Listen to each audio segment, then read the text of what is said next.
Hi, I'm with DJ Brockie, one of Jungle Drum and Bass's veterans, true soldiers, been around since day one. How did you get involved in the whole scene? When I first got into it, my friends called it, devil music. Yeah. I'm proper. I mean, it wasn't even a joke. They were serious. They used to see me in the morning like, what the hell happened to you? When I used to first go to hardcore techno raves, I was the minority. You know what I'm saying? There'd be like 10,000 white people and about maybe 100 black people. When jungle came about, like actual jungle, because don't forget jungle was a complete breakaway from techno and all the rest of it. It made its own sounds, and we took all samples from ragga records, as you know. We took something that's like Gary, so we sampled anything. We sampled the hell out of anything. We didn't give a hell what it was, we just sampled it. That's what made jungle just like madness, in it.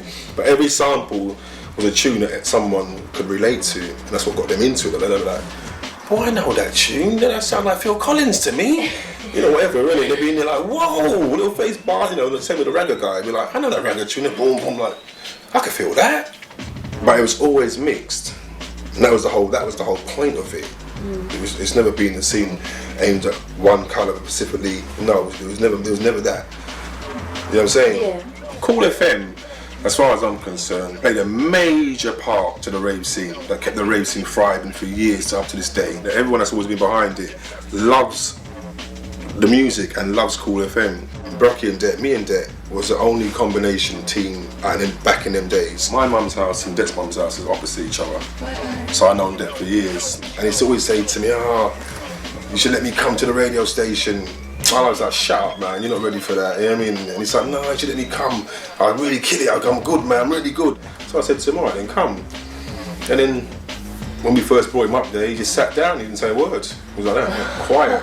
And we're looking like, this ain't the same guy we know on the road, he's like, and then he started to get a bit more encouragement, and next thing you know, he picked up the mic and the phone line started to go mad. We didn't see it as it's illegal, we just didn't care. It was just a chance for us to play our music to an audience. We didn't care if it was illegal or not. That made it more fun for us. It was like more of a challenge.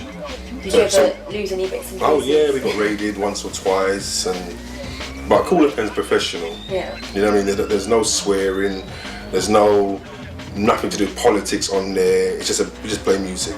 We believe that the DTI, we've been running for now 12 years, so they know that we're men and we're very serious, and they know that we had the money, we'll be legal. But the way we present ourselves is professional, and we believe the DTI kind of, I would say lenient with us, but they know we're professional. Other DJs, like big name DJs, they thought it was a joke. They took us as a joke, like, them radio boys. It was that sort of thing. So we was like, we couldn't get no love from nobody. So we decided to do our own things, our own raves at the Rocket, with Cool FM versus Weekend Rush. You know what I'm saying? Yeah. So when the big boys at the time saw the audience that we were getting roadblocks, they thought, they ain't really little boys, are they? Were you aware of like the media and sort of external forces starting to put labels to I started to get labelled. Right. When the music started to, they started to say jungle was troublesome. Yeah. And they started to label jungle as like trouble, like crack, and everyone's thugs in there, and it was getting bad at one point. Up north was, we stopped going. We put a band playing up north. Why do you think that happened? Do you think it was a drugs thing? No, it's just the music was big. Right. It was popular. Just like garage. Anything that's popular is going to, and like you said, the youth gets involved. It's going to happen. Doesn't matter what it is. Because there's nothing stopping it from being next to all the sort of techno and trance tunes in the charts. It should be there.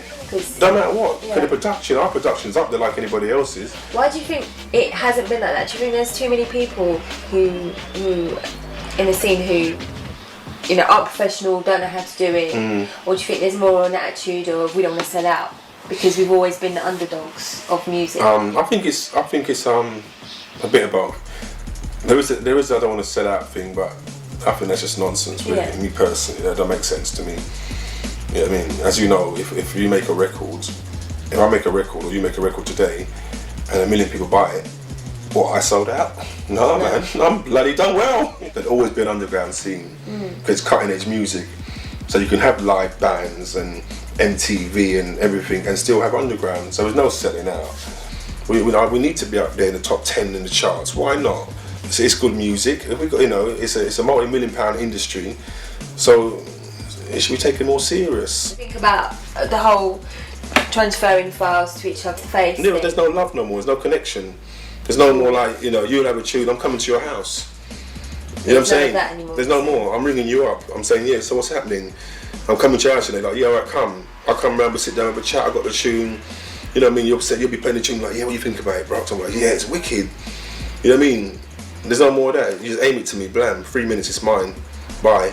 And it's made people go into to different groups, and it's made it more secretive. Don't give him the tune, don't let him, what's the stupidness game? It's silly. What do you think of people who just shoot up there in 2 minutes? When I started to DJ, it took 5 years before you could really even play out.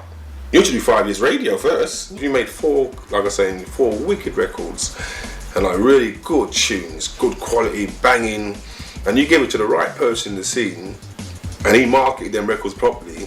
You could be DJing like within 3 months. Do you think that causes like a split in the scene? Yes and no. As long as they show me respect when I meet them face to face, and I ask them for a record, and don't start giving me no strippiness, I'm cool with it, and that's been honest on a personal level. But when the same guy that just came through, you know what I mean, and all of a sudden he's big Miss Number One, and you're asking for a tune, and a month ago you wasn't so big, but now you are. You don't want to give me the tune no more. Right. Then I'm upset. Do you think they'll last? Do you think that's sort of? Do you think there is actually people who do appreciate good mixing, good tune selection? Yeah, there still is. That's why all of us are still playing out. Major promoters, they know the score. The big promoters know the score, and but like I say, drum and bass is such a cutting edge. Is that it has to change. Yeah. Everyone, it has to evolve. Drum and bass jungles. It's not just I bought a computer, and I'm a computer wizard, and to me it's deeper than that. It's you got to live it. It's lifestyle. You got to love it. You got to have been doing it, been involved for 10, 15 years. It's not no here today, gone tomorrow. For us, this is our life. So anybody else outside of England would always have to learn from us. Right. That's as far as I'm concerned. The American guys might make, or Australia, whatever, might make some wicked tunes. And when we listen to say your production stepped up and it's very good, we're never going to knock it.